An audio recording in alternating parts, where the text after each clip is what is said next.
Si Klay Thompson nag-i-struggle ngayon. Ito yung kanyang lowest average so far since rookie season. Meron siyang 13 points, 3 rebounds, 2 assists, 32% sa 3-point area. Si Klay, importanteng season to sa kanya dahil sa contract pagdating ng free agency. Going 34 years old na rin si Klay Thompson sa susunod na taon, February 8. Dati, madali lang kay Klay ang umiscore ng 30 or 40 points. Sa 12 games pa ng Golden State ngayon, hindi pa nakaka-20 points si Klay Thompson. 19 points so far ang kanyang season high. Ang pinakamaraming 3-point shot naman niya, 5. Sabay din sila ni Wiggins na nag-i-struggle ngayon taon. Base pa sa stats, kapag si Klay Thompson naglaro ng walang step sa lineup, meron siyang average na 20 points, 3 rebounds, 40% sa 3-point area, at nasa range yun ng 3 out of 8 mula sa beyond the arc sa loob yun ng 121 games. Sa loob naman ng 607 games na si Klay Thompson naglalaro at merong kasamang step, nag-a-average naman siya ng 19 points, 3 rebounds at 41% sa beyond the arc. Hindi naman nagkakalayo yung stats na yun. Kapag naman si Steph naglaro ng walang Klay Thompson, meron siyang 28 points, 6 rebounds at 5 assists per game. 5 out of 12 pa siya sa 3-point area, 40%. Kapag kasama naman niya si Klay, 25 points, 7 rebounds at 5 assists. Meron pa siyang 43% sa beyond the arc. Sa parehong number of games ng Golden State last season, si Klay Thompson may average noon na 16 points per game. 5 out of 7 din ang record ng Golden State noon. Same din ang kanyang shooting percentage, mababa. Pero nabawi yun ni Klay Thompson noong late November or early December. Natapos ang season niya na may average na almost 22 points, 4 rebounds, 2 assists at 41% sa 3-point area.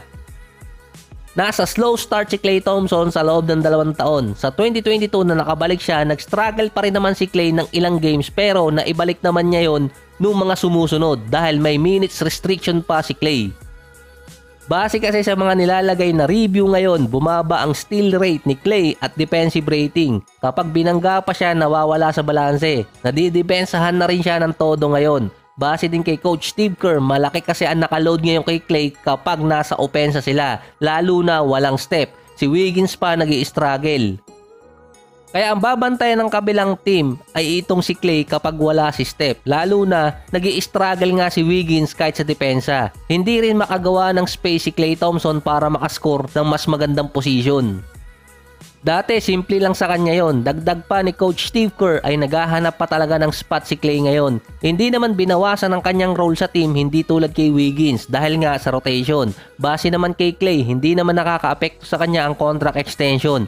Focus pa rin siya sa season. Ito nga lang yun dahil iba yung schedule nung nakaraan taon kumpara sa schedule ngayon. Yung iba kasi sinasabing wala sa schedule yan kung home court or road games. So iba din talaga sa NBA. Bago pumasok yung isang player na top prospect, ang tanong dun, kakayanin niya ba yung 82 games? Yung schedule kasi ng Golden State, hindi ko sure kung nabago yun sa kanila dahil every other day may laro sila or isang araw lang ang pahinga. So mahirap na schedule talaga ngayon ang mga nasa NBA team. Yung iba nagkakaroon pa ng at least 3 or 2 araw na pahinga man lang. Sa report, overall, nabawasan ang back-to-back games ngayong season pero yung isang team patibayan na lang at pabilisan makarecover dahil nga sa merong isang araw lang silang pahinga. Pagdating ng December hanggang April, lalong hihigpit pa yon.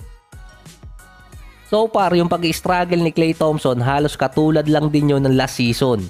Sa first 3 weeks ng NBA, ang pinagkaiba nga lang ngayon, sabay sila ni Wiggins na nag-struggle talaga. Ang tanong doon kung mababawi agad yun ni Klay Thompson sa mga susunod na linggo, lalo na pagpatak ng December. Dati nung hindi late ang opening game ng NBA, ang tinatarget talaga ng mga teams by end of December ay maka 30 wins. Ngayon naman dahil medyo late ng konti, first to make 20 wins bago matapos yung taon dahil sa West, 45 wins mark ang kailangan para makasecure ng top 6. 40 wins naman kapag play-ins.